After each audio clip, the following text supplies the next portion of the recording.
Father, this is thy hour. Our students have come not to hear a man, but to feel thy presence. We are here as we are, without arranging our faces or polishing our thoughts.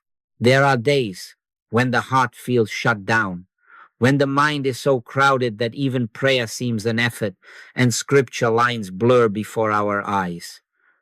On such days, let us not pretend to be triumphant. Let us not promise thee a discipline we do not yet have. The first spiritual act is not improvement. It is honesty. Lord, I am heavy. I am weary. The Master said, Come unto me, all ye that labor and are heavy laden, and I will give you rest. Not come with a perfect mind, but simply come. Let us come just as we are now. If we rush, believe me, I know this one, if we rush to correct ourselves, to adjust our mood, to repair our world with quick hands and quick words, it is as if we were going to do something of ourselves. And the reason is this: in that rushing, we are secretly confessing that we of ourselves have power. But the word abides. Without me, ye can do nothing. So, before we attempt to set anything right outwardly, we pause to acknowledge the source. We make a small altar out of this minute. We cease from our works, and we say, Father, what thou wilt. We let the mind soften, not by force, but by consent. Within each of us there is an imprisoned splendor, beauty, wisdom, a quiet shining held behind the bars of strain, fear, and mental noise. That splendor is not manufactured by our effort any more than the sun is kindled by our match. It is there because God is there. The Father within me doeth the works. When heaviness hangs upon us, we are tempted to hammer at the bars, yet the key is not a hammer. The key is a yielding. Be still and know that I am God. Not be skilled, but be still. Not stack better thoughts, but know. So we begin where we are, with a willingness to pause. I am not asking for a marathon of prayer. I am asking for this moment's consent. Close the eyes, if you will, or lower them. Breathe the secret. Name as gently as a whisper in the heart, Father. In that one holy syllable, we admit the truth. Thou art the life of this day.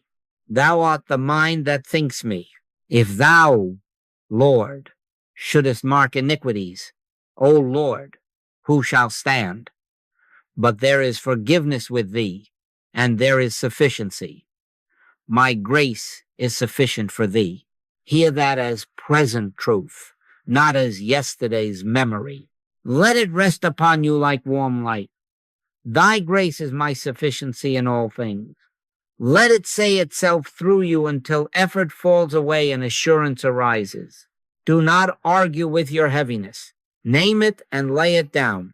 We are not making a God out of our burden by confessing it.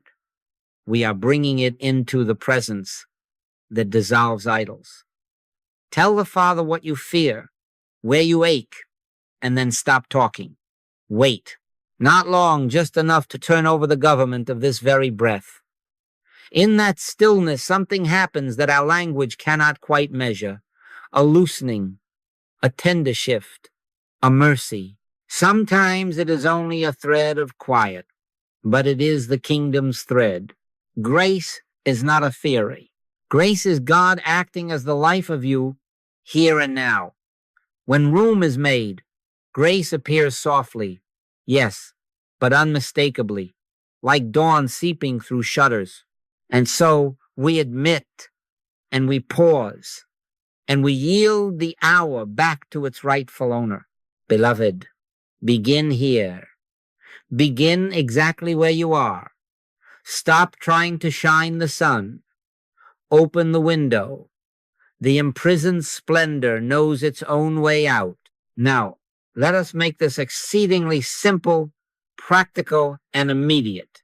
A period of meditation may be as little as 10 seconds. That is not a figure of speech. That is a doorway. In 10 seconds, the government of your day can be changed. In 10 seconds, we cease from our works and acknowledge the presence that does the works.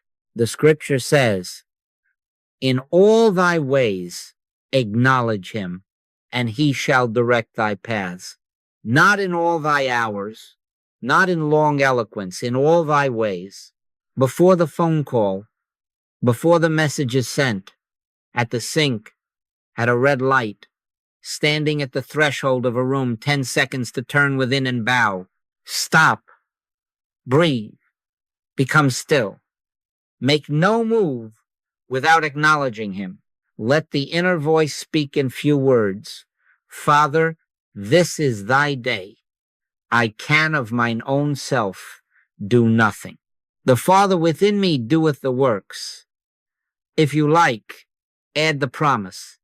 Thy grace is my sufficiency in all things. Then rest a moment in that acknowledgement, not pressing, not striving. Permit a hush to lay its hand upon the mind. That is enough. Believe it or not, that little inward bow changes the point of origin from which life flows. Instead of thought pushing thought, the stream begins to run from the source. Instead of you holding up the sky, the everlasting arms come under. Stand still and see the salvation of the Lord. Now, if in those 10 seconds the mind runs off to the list on the table or the trouble in the office, do not whip it back. We are not performing for God. We are consenting to God. Vain repetition is of no value. This is not counting syllables. This is accepting a promise.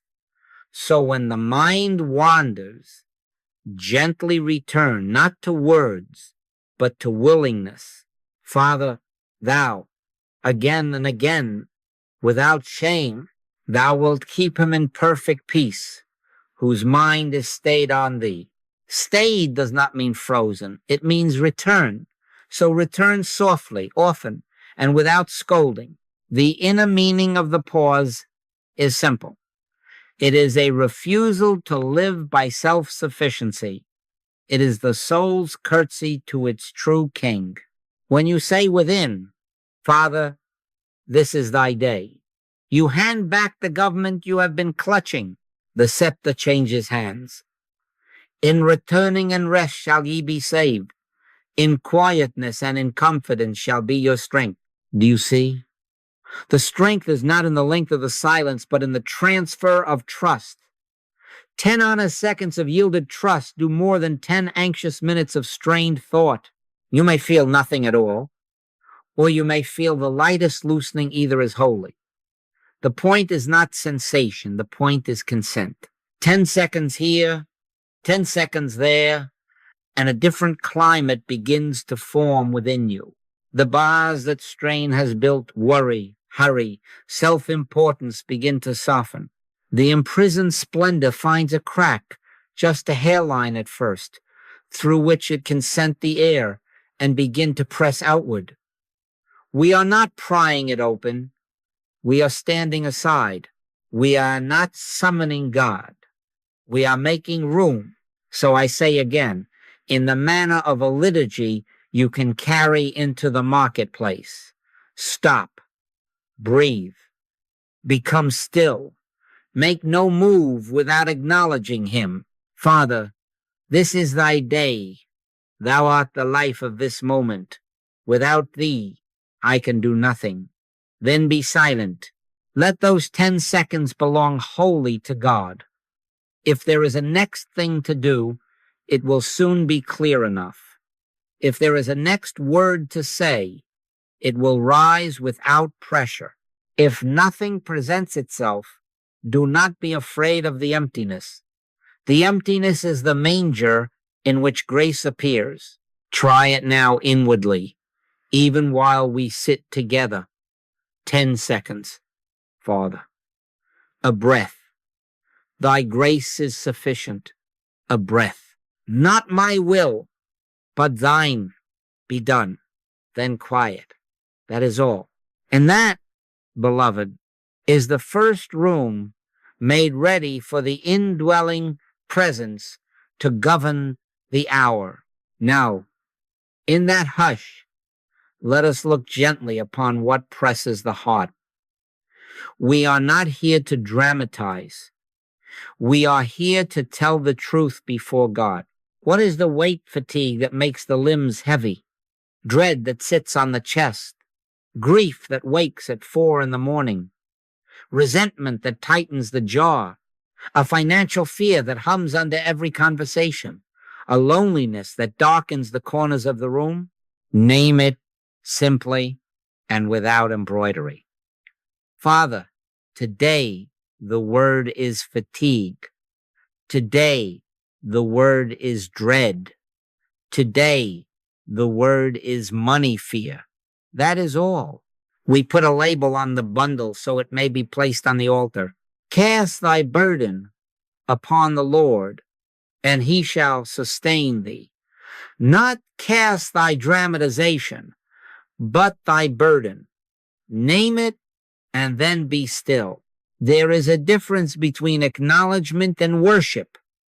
To say, I am afraid, is honesty. To bow before fear, as if it were the final authority, is idolatry. We may name the shadow, but we do not build it a throne. Who art thou, O great mountain? Before the presence, thou shalt become a plain. Do you see the pivot? We turn the head from the mountain to the maker. We say the fact without giving it sovereignty, and immediately, quietly, we ask, what else do I know about God? Right here, in this very hour. I know I will never leave thee, nor forsake thee. I know. Fear thou not, for I am with thee. I will strengthen thee. Yea, I will help thee. I know thy grace is sufficient for thee. I know as thy days, so shall thy strength be. And I know, give us this day our daily bread. When these are accepted as promises and not as decorations, they begin to govern the inner climate. Vain repetition is of no value. Accept them as present truth, and a confidence that is not of man arises. Much of our heaviness springs from lifting tomorrow with today's strength. The mind races ahead. What will I do if this persists? How shall I manage next month? And the soul strains under a load it was never asked to carry this hour. The Master's word stands. Take therefore no thought for the morrow shall take thought for the things of itself. Sufficient unto the day is the evil thereof. The manna of old could not be stored. It spoiled when hoarded. So with grace, it is given fresh. Our prayer returns us from those far fields to the present presence, where provision actually is. Father, this hour is thine. This step is thine. This breath is thine. As my day is, so is my strength. Unnamed, a burden rules from the shadows. Named, it may be surrendered.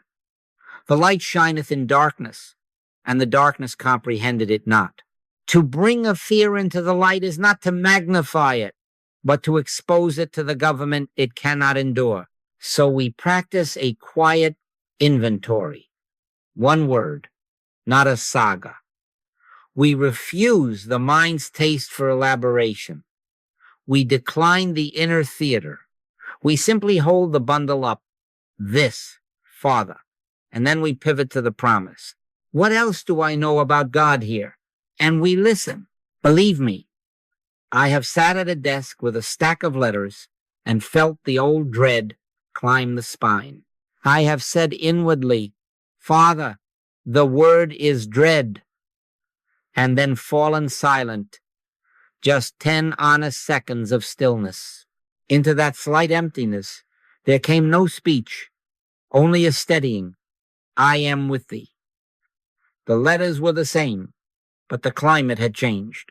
We do not conquer by will. We consent to another's government.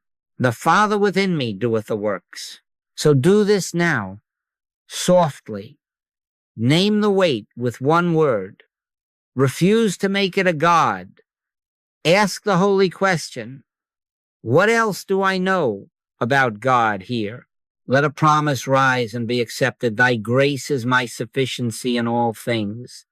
Then rest for a breath in that acceptance. We are not solving, we are disenthroning. The scepter is being returned. And when the scepter is returned, the next motion is not ours to engineer, it is ours to receive. Now we enter the simple holy act by which the scepter is not only returned, but the door swung wide. Father, I have reached the end of my thinking. If thou dost not live this hour, it will not be lived aright. I have no wisdom of my own to offer thee, no cleverness to trade for peace. If there be any right speaking, any right doing, any right waiting, it must be thy life as my life, thy mind as my mind, thy love as my love. Not my will, but thine be done. This is the yielding prayer that unlocks the cell. It is not a brace of the shoulders. It is a bow of the heart. It is the soul's consent, not my will, not my fear, not my hurried planning, not my righteousness, not my clever management of outcomes, but thy peace, thy government, thy way. Make room for the imprisoned splendor to escape. We do not tug it out by effort. We remove our hand from the latch. We cease rattling the bars. The light was always there on the other side.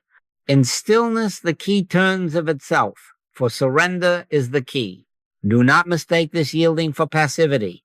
Passivity is a blankness that refuses responsibility. Yielding is a holy intelligence that transfers responsibility to its true owner. The Father within me doeth the works. When we say this not as a motto but as a deed, we are not opting out. We are consenting in. We take our place as instrument and lay down the fantasy of being the player. Commit thy way unto the Lord. Trust also in him, and he shall bring it to pass. Bring it to pass does not always mean bring it to pass as I planned.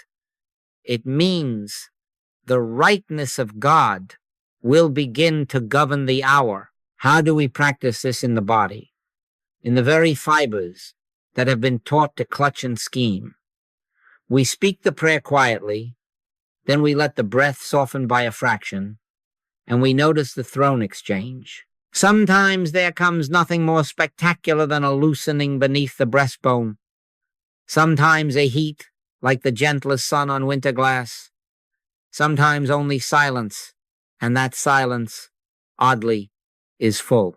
Receive whatever sign appears and do not grade it. The first raindrop is as much rain as the river. The smallest turn of the heart is the kingdom's hinge moving. Peace I leave with you. My peace I give unto you. Not as the world giveth, that not as the world is our landmark. The sign may be little, but it is other in kind. You will discover that after such a yielding, a next step often rises unforced. It may be wash the cup. It may be write one honest sentence. It may be call and apologize. It may be do nothing for 10 minutes more. The sheep hear his voice. We need not conjure a map. We need only obey the step, small as it seems. Yielding grants jurisdiction to a better mind. Then action, when it comes, is clean. It does not grind the gears. It does not leave the acrid smoke of self-importance hanging in the room. It arrives as a simple yes, now, and it carries its own sufficiency. My grace is sufficient for thee, for my strength is made perfect in weakness.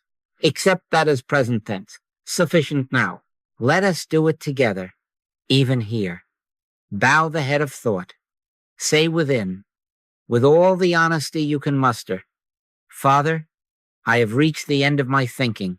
If thou dost not live this hour, it will not be lived aright. Not my will, not my fear, not my hurried planning, but thy peace, thy government, thy way. I make room for the imprisoned splendor to escape. Then be quiet. Wait the space of 2 or 3 breaths. If a thought insists on its parade, let it pass without enlistment. Keep no grip. Stand still and see the salvation of the Lord. If nothing seems to happen, do not be troubled. The key has turned, whether sensation announced it or not. Do you suppose the seed must feel the soil to sprout? Consent is cause. Our part is the yielding. God's part is the doing. It is God which worketh in you both to will and to do of his good pleasure. When at last you rise, rise lightly. Do the next plain thing without self-drama. And if the hour tightens again, return to the prayer. 10 seconds will do. The cell remembers how to open now. The soul remembers the feel of the scepter in the right hand. Yield and keep yielding, and you will find that grace enters exactly where control loosens, and the day is quietly governed from within. Now, beloved, having yielded, we must furnish the inner room with something more substantial than our shifting weather. Feeling is a dear servant, but assurance is born of truth. We do not steady the boat by grasping our own knees. We steady it by fixing our gaze upon a star. The promises are such stars fixed, not because ink printed them, but because the life that uttered them abides. Vain repetition is of no value. It is the acceptance of a promise as present truth that gives us an inner confidence. We take the living word and we let it speak us. There is a governing promise for hard days, and you know it by heart, but not yet by habit. My grace is sufficient for thee, for my strength is made perfect in weakness. Let it descend from page to pulse. Thy grace is my sufficiency in all things. Not yesterday, not when the problem changes. Now, whisper it as one handing over the keys. Thy grace is my sufficiency in all things. If you prefer fewer words, then simply sufficient now. We are not arguing with thoughts. We are resting the mind upon a higher fact until the storm tires of its own voice. As the mind rests, like a bird in its nest, the wind may still blow, but the nest holds. Another promise for the climate of the mind. Thou wilt keep him in perfect peace, whose mind is stayed on thee, because he trusteth in thee. To stay the mind is not to freeze it in one syllable. It is to return to the same devotion whenever we discover we have wandered. So in the lift, at the sink, with the paper in your hand and the old fear knocking, stay the mind. Thou wilt keep me in perfect peace as I return, as I trust. We are leaning the full weight of our thought upon a word that has been tried in fire, 1,000 may say.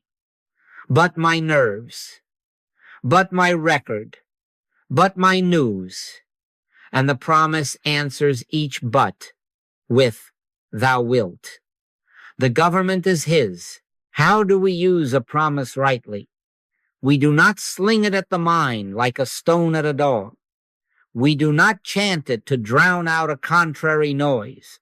We set it before us as bread and eat. Take one line, only one, and abide with it for a minute or for a walk to the mailbox. Thy grace is my sufficiency in all things. Let the breath come and go. If a fear intrudes, do not debate it. Turn again to the bread. Thy grace is my sufficiency in all things. Present tense acceptance is the hinge, persistence is the swing. Presently, the words will stop sounding like your effort and begin sounding like the voice that first uttered them. That is assurance. That is when the promise, no longer external, begins to act. And mark this, the promises do not merely comfort, they clear the inner air for guidance. What said the psalmist? I will instruct thee and teach thee in the way which thou shalt go. I will guide thee with mine eye. The eye does not shout, it signals. Assurance quiets the room so that the signal is seen. Under the canopy of sufficient now, a small instruction often appears, unforced and sane. Answer that letter simply. Rest the body. Forgive before you speak. And sometimes, wait. We do not wring directions out of silence. We abide in the promise and let direction disclose itself as a natural consequence of government restored. I am the vine, ye are the branches, said the Master. Apart from me, ye can do nothing. Abiding, ye bear much fruit. To abide is to stay our mind on him by means of his own word until the sap of confidence rises of itself. Then motion is not our project, it is his fruit. You will find that even if the outer tangle remains for an hour, the inner man is garrisoned. Thou wilt keep perfect peace. The imprisoned splendor presses against the bars, and one by one they yield. Do it now, just here. Father, thy grace is my sufficiency in all things. Keep my mind stayed on thee. Wait the space of a breath or two. Make no exclamation point. Let the word keep you. If you rise and discover that a next step presents itself, take it. If not, rest in the given peace. The promise has not only soothed, it has made the mind a holy place wherein grace can act, and act at will, for the Father within me doeth the work. Beloved, here is the turn that lightens the entire structure of living. I live, yet not I, Christ liveth in me. This is not poetry for Sundays. It is the transfer of agency in the very place where the day has felt impossible. The Father within me doeth the works. If that is so, and it is, then we need not make ourselves saviors of our circumstances. Relief does not begin when the outer picture changes. Relief begins when the burden of outcomes is lifted from the personal self and laid with reverence upon the indwelling presence whose life we are. There are two modes, and you know them by their fruit. The first is the human mind clawing up the walls of a pit, planning, comparing, fixing, promising, vowing, blaming, sweating in the dark. All this effort says, I must get myself out. And even when it gains an inch, it dreads the slide. The second mode is other, in kind. It is as if, in the stillness, a strength not our own stirs, and the rope is not thrown up by us, but lowered to us. We do not create a ladder. An activity called Christ reveals itself invisible but effectual, and what was strain becomes consent. My yoke is easy, and my burden is light. Not because the hill vanishes at once, but because another takes the weight and the lead. Mark this as a clarifying axiom for the hard hour. The hard day is not a sign of abandonment. It is often the bell that rings us back from doing to being. Be still and know that I am God. Not be still and know that you are clever. The very pressure you feel is the holy summons to stop demanding that the personal self be the savior and to let the indwelling presence be the doer. For it is God which worketh in you both to will and to do of his good pleasure. You see, the willing and the doing are of God. Our part is agreement attention, consent. Let us make a brief altar of this moment. Close the inner door and say with as much honesty as you have, not I, Father, but thou. I live, yet not I, Christ, liveth my life. He that is within me is greater than this moment. Do not strain to feel something grand.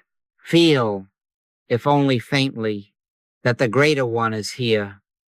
Even a thimbleful of that awareness loosens the fist. The breath eases by a hair's width.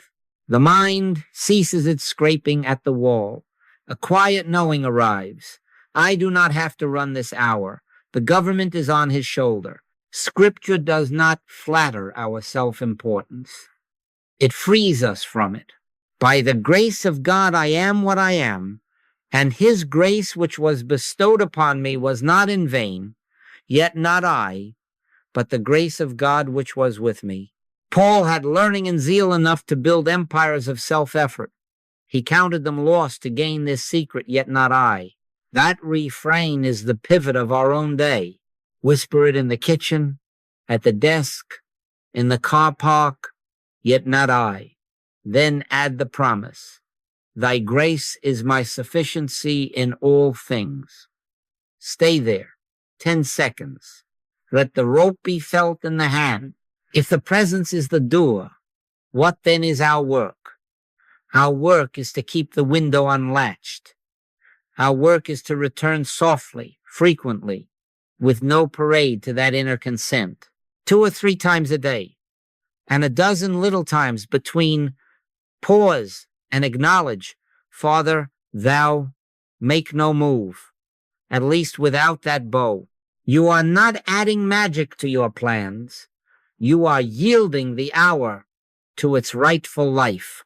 Guidance will come in steps, not maps. Strength will come as the step requires it. The fruit will bear without the branch straining to be a vine. I am the vine, ye are the branches. Without me ye can do nothing. Abiding ye bear much fruit. So let us settle this in ourselves. I live, yet not I. The more we practice this consent, the more we find a strange ease stealing into the same old corridors. The task remains, but the sweat of anxiety dries.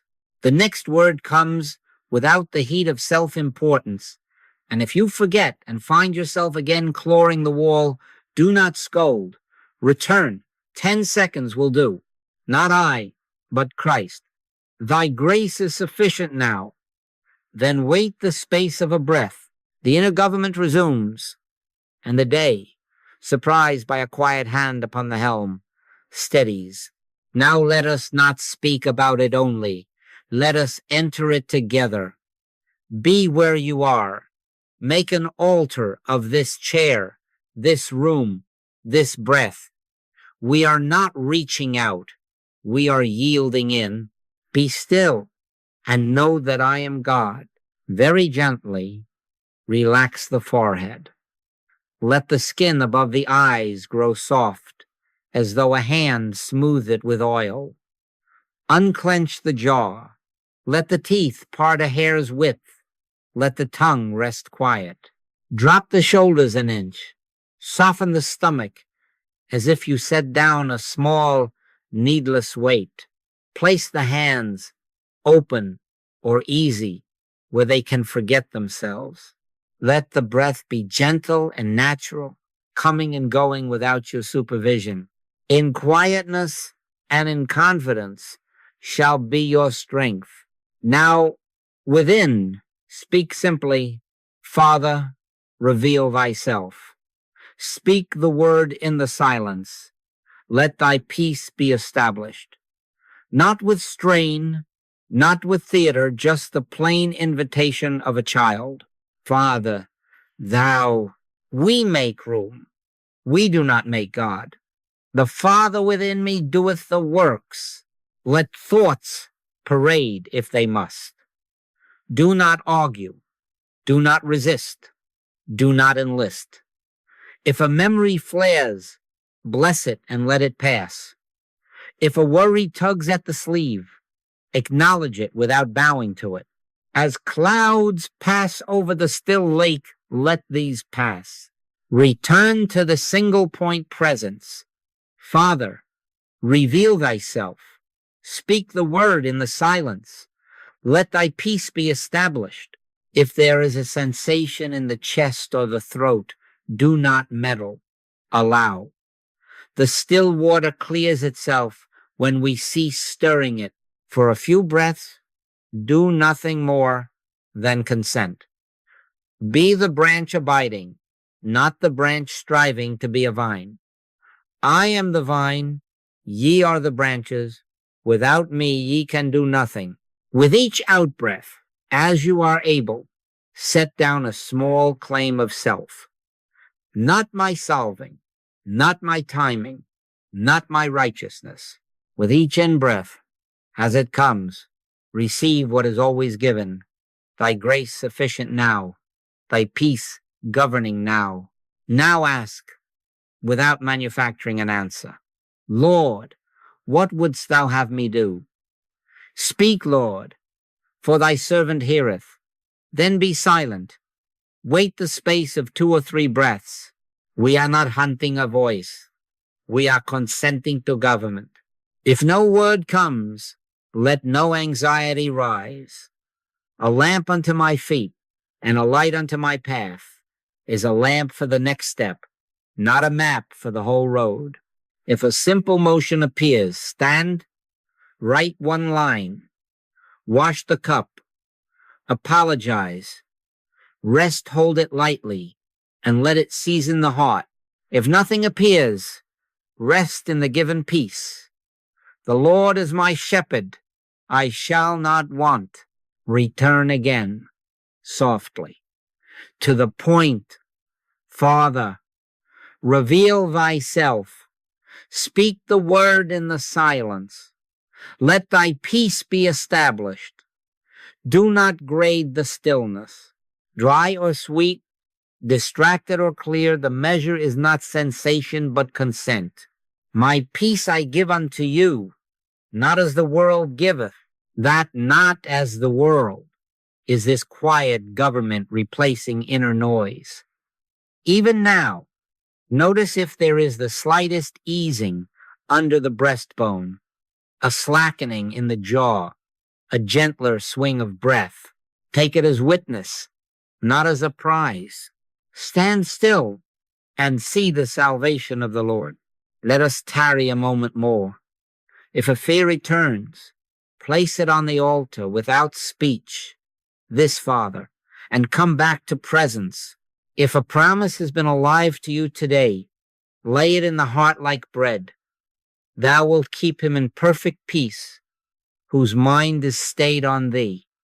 Stay your mind now by returning, not by gripping. Father, thou, when at last you rise from this little sanctuary, rise lightly, do the next plain thing without parade. We are not chasing a feeling. We are consenting to divine government quiet guidance, 1 step at a time. The inner climate has begun to change, not by your hand, but by his.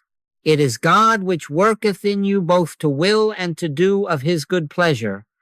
Keep the door on its latch. 2 or 3 times today, re-enter for 10 honest seconds. Father, reveal thyself. Speak the word in the silence. Let thy peace be established, and the government shall be upon his shoulder. Beloved, let us say a thing that will unfreeze many a locked nerve. Don't be afraid of mistakes, and don't be afraid of failures. None of them are fatal. The steps of a good man are ordered by the Lord. Though he fall, he shall not be utterly cast down, for the Lord upholdeth him with his hand. We are not maintaining our lives by flawless performance. We are being carried by a faithfulness that cannot fail. If you stumble, you fall into God. If you miss a cue, the conductor does not throw you from the orchestra, He brings you in on the next measure. Take that to heart and feel the shoulders ease a degree. Guidance rarely arrives as a map. It more often arrives as a step.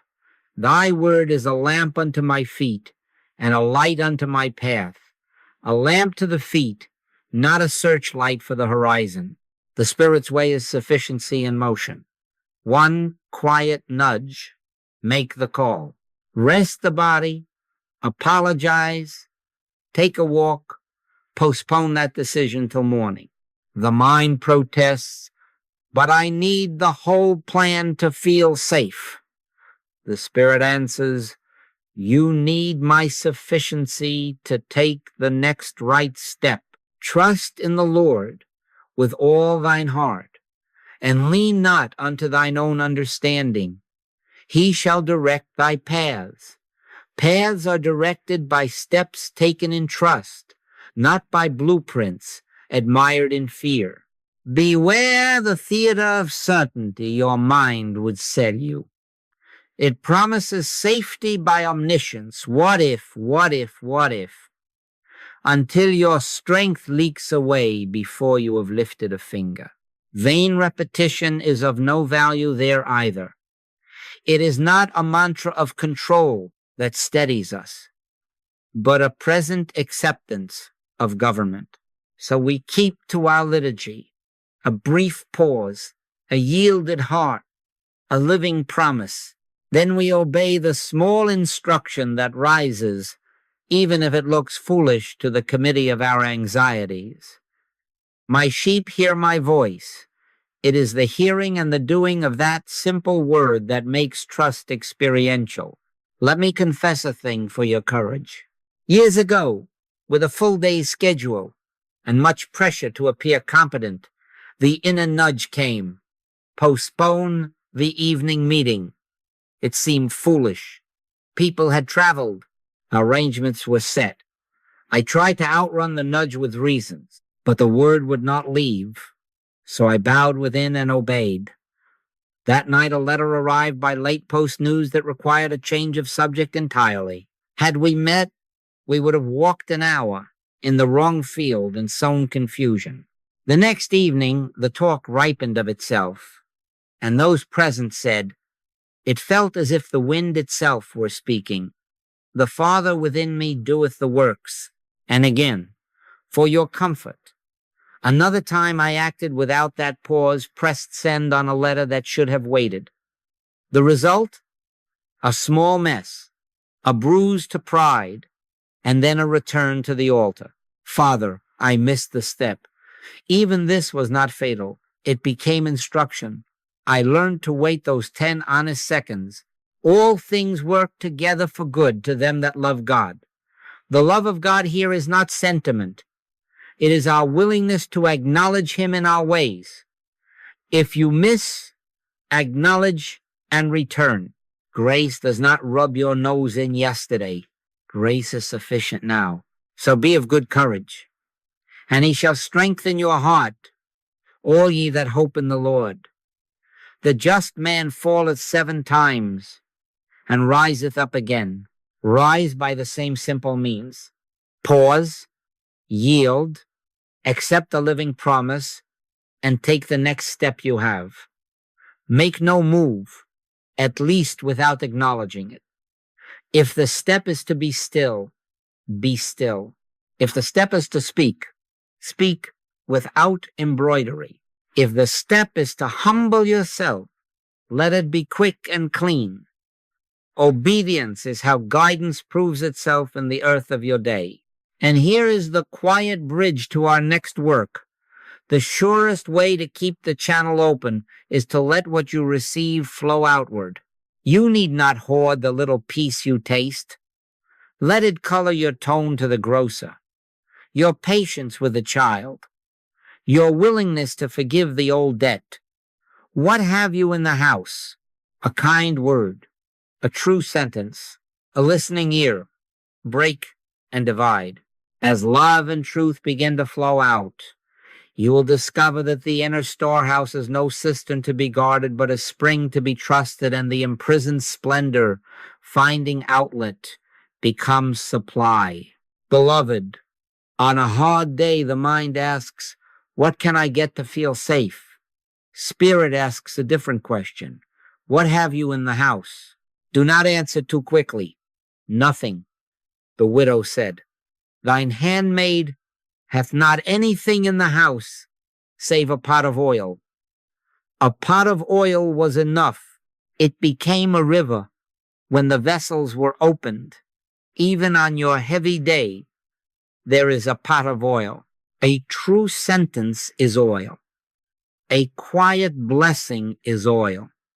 A willingness to forgive is oil. A single patient breath is oil. The question is not, what can the world bring me? But, what do I already carry that I may pour out? Here is the axiom that turns the key in the hour of lack. Nothing must come to you. Everything must flow out from you. That sounds upside down to the anxious mind. To spirit, it is the law of life. Give, and it shall be given unto you. Good measure, pressed down, and shaken together, and running over. For with the same measure that ye meet, withal, it shall be measured to you again. We are not talking of barter with God. We are speaking of nature of spring, not cistern. The inner storehouse multiplies in the measure it is allowed to move. He that watereth shall be watered also himself. What have you in the house now? Perhaps you have one kind message, send it. Perhaps you have an aim, pray it into the light. Father, bless Mary with thy peace today. Perhaps you have a tone, speak gently to the clerk who cannot hurry. Perhaps you have integrity, return the overcharge, or correct the small untruth without theater. Perhaps you have silence, refuse the gossip, and bless instead. Perhaps you have time, 10 minutes, to listen without inserting yourself. Perhaps you have courage, apologize without embroidery. Perhaps you have hands, wash the cup, fold the shirt, sweep the step with love. Such as I have, give I thee. You see, we cease waiting for largesse and begin to let the imprisoned splendor find outlet. As love and truth begin to flow out in small, unadvertised ways, the tightness that begged for rescue loosens of itself. The chest opens a fraction. The breath comes easier. The day, unchanged outwardly, is no longer governed by demand but by outflow. Out of his belly shall flow rivers of living water. This is not your personality becoming grand. This is the life of God moving through a willing branch. Freely ye have received. Freely give. The giving is not payment for favor. It is the form favor takes when it reaches the earth through you. Do not measure your seed by spectacle. 5 loaves, 2 fishes, break and divide. A kind word, a true sentence, break and divide. If you wait to feel rich before you pour, you will never pour. But if you pour the drop you have, you discover a spring beneath the drop. Cast thy bread upon the waters, for thou shalt find it after many days, often after many minutes, if truth be told. For the very act of giving proves the presence is doer. You sense, even while writing the kind line, that another is writing through you. The Father within me doeth the works. Let us practice. Even now, choose a name. Hold it in the light. Father, bless him with thy peace. Choose one small act of integrity you have postponed and settle it before the sun goes down. Choose one voice to soften today, one debt of resentment to release inside your own heart. Make the move without parade. Then be still a moment and notice the current quiet sufficing. Give, and it shall be given unto you not as a wage, but as a law fulfilled. When love and truth flow out, the inner supply reveals itself. The imprisoned splendor, finding outlet, begins to escape. And you, who thought yourself empty, discover that grace was not a distant reservoir, but a living river, sufficient now and ever flowing. Beloved, grace does not ask for a performance. It asks for a rhythm. In returning and rest shall ye be saved. In quietness and in confidence shall be your strength. The hard day is redeemed not by one grand victory, but by 2 or 3 small, faithful returns to stillness. Set a simple rule for yourself, 2 or 3 short periods each day, 2 minutes or 3 minutes or 5 to stop and acknowledge them. Make them humble and honest, without theater. The purpose is not to impress the mind with effort, but to unseat the mind from its throne and let the true governor take his place. Let us place them in the day where they will do their quiet work. First, upon waking before the hand reaches for the device, before the mind rehearses the known burdens, sit on the edge of the bed or in your chair and make a sanctuary of the dawn. This is the day which the Lord hath made. We will rejoice and be glad in it. Say, if you will, Father, this is thy day. I am thy branch. Thou art the vine. I live, yet not I, Christ, liveth my life. Thy grace is my sufficiency in all things. Then be still the space of a minute or two. Do not try to feel. Allow. If a promise speaks itself, rest on it. If nothing moves, rest on nothing, which is to say, on God. Make no plan in that moment. Make room. The Father within me doeth the works. The second appointment fits the mid-afternoon, when the body begins to complain and the mind grows noisy with verdicts. Stop then, if only for 2 minutes. Step away from the screen or rest your eyes where you are. Breathe gently, without analysis. Make the same offering. Father, thou keep my mind stayed on thee. Thou wilt keep him in perfect peace, whose mind is stayed on thee, because he trusteth in thee. Let that promise be bread, not banner. Bite and chew quietly. If a small instruction comes, drink water, take a short walk, answer that email simply, wait, obey the one step. Make no move, at least without acknowledging it. The third appointment is before sleep. Even 5 honest minutes will change the night. Lay down the day without inventory or scolding. If there was a miss, place it on the altar. This too, Father, and release it. Forgive whom you must, beginning with yourself. Say, into thy hands I commend my spirit. I will both lay me down in peace and sleep. For thou, Lord, only makest me dwell in safety. Then be still. Let the mind be kept, not by your vigilance, but by his. You are not winding the clock of tomorrow. You are consenting to be kept tonight. Between these anchors, there are the 10-second doorways, those small refusals of self-sufficiency that thread the day with light. Before a difficult conversation, pause 10 seconds. Trust in the Lord with all thine heart. In all thy ways acknowledge him, and he shall direct thy paths. Before sending the charge message, 10 seconds. Not I, but Christ. Before you spend 10 seconds, Father, thou. Before you answer the phone, 10 seconds. Set a watch, O Lord, before my mouth. These are not decorations. They are acknowledgments of government. A lamp unto my feet gives for the next step what the horizon cannot. Now a word about the promise you carry. Choose one for the day and keep to it as to a staff. Thy grace is my sufficiency in all things. Or, thou wilt keep him in perfect peace. Or, I am the vine, ye are the branches. One is enough. Vain repetition is of no value. It is the acceptance of a promise as present truth that gives us an inner confidence. Each time you return to your 2 minutes or to your 10 seconds, you are not chanting to get God's attention. You are consenting to the fact that God is already here. Keep the promise in the present. Sufficient now. Peace now. Abiding now. Present tense acceptance is the hinge upon which the door swings. Do you need a teacher at your elbow to do this? No. No dependence upon personality or institution is required for these returns.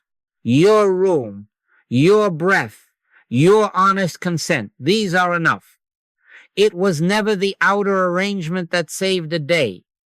It is the Father within doing the work. Whenever we make room, set your 2 or 3 appointments. Keep them as a matter of devotion, not superstition. Slip through your 10-second doors as often as needed. Make no move, at least without acknowledging it. Practice this simple liturgy for a week and notice the weather of the soul. The tasks may remain, but the climate alters. The strain loosens. The inner government steadies the hand. My yoke is easy, and my burden is light. Begins to be not a verse admired, but a yoke felt upon the shoulders, gentle, sure. Consistency and small returns to stillness is how the hard day is redeemed from self-effort into grace, not by might, nor by power, but by my Spirit, saith the Lord. Return and return again, and you will find that another has been faithful all along. Beloved, let this be spoken simply and without embroidery. We have no organization. We have no memberships. There is no ladder to climb here, no badge to earn, no committee to please. Your sufficiency is not of an institution. Your teacher is within. It is written, they shall be all taught of God. Every man, therefore, that hath heard and hath learned of the Father cometh unto me. And again, the kingdom of God is within you. If this outer voice has any office at all, it is to point you back to your own inner hearing, to say what the Baptist said, he must increase, but I must decrease. Do not lean upon my word longer than it takes for you to prove within you the word that does not pass away. Take this as kindly as it is meant. The responsibility is yours, but it is not a burden. It is liberty. Stand fast, therefore, in the liberty wherewith Christ hath made us free. You will be living in and through God the rest of your days to the degree that you practice this direct communion, not by attachment to a teacher, not by attendance at a certain house, but by the humble, steady act of acknowledging the presence where you are. Work out your own salvation with fear and trembling, and the very next line removes the trembling, for it is God which worketh in you both to will and to do of his good pleasure. You hear? Even the willing is of God. Our task is consent and practice. And now let us remove a snare that often trips the earnest. You do not need a mood to make contact. You are not sustained by feeling. You are sustained by God. We walk by faith, not by sight. There will be mornings when the inner weather is gray and your pause seems flat as an empty page. Hold the appointment anyway. Say your simple word, Father, thou. Place your chosen promise where the heart can feel its weight. Thou wilt keep him in perfect peace, whose mind is stayed on thee. Do not test the stillness for sweetness. Trust the giver for government. My peace I give unto you, not as the world giveth. That not as the world means this. The action of grace is sure even when sensation is faint. Keep the 10-second doorways in dry weather and in dew. You are honoring a covenant, not chasing a feeling. Own this path as yours under God. Choose your promise for the day and keep it as a staff. Choose your pauses, morning, noon, and night, and keep them as a rule of love. Choose your integrity in little things. Say the true word. Return the small coin. Decline the gossip without judgment, and let that integrity be worship in motion. Call no man your master upon the earth, for one is your master, even Christ. The anointing which ye have received of him abideth in you, and ye need not that any man teach you. This does not breed arrogance. It breeds quiet obedience. You check every outer utterance, including mine, against the peace and witness of the Spirit within. Make no move, at least without acknowledging it, not because I have said so, but because the presence has become your authority. Some of you worry, if I do not belong to something, will I be kept? Hear the Master. Lo, I am with you always, even unto the end of the world. That word is larger than any membership roll and nearer than any sanctuary wall. We gather when we can, yes, but gathering is not our life. God is our life. When you forget and go a half day in your old strength, do not scold. Return. 10 seconds will open the door again. When a day feels thin and you feel nothing, keep the rule. The fidelity is itself a prayer. He that is within you is greater than whatever faces you without. This is our aim.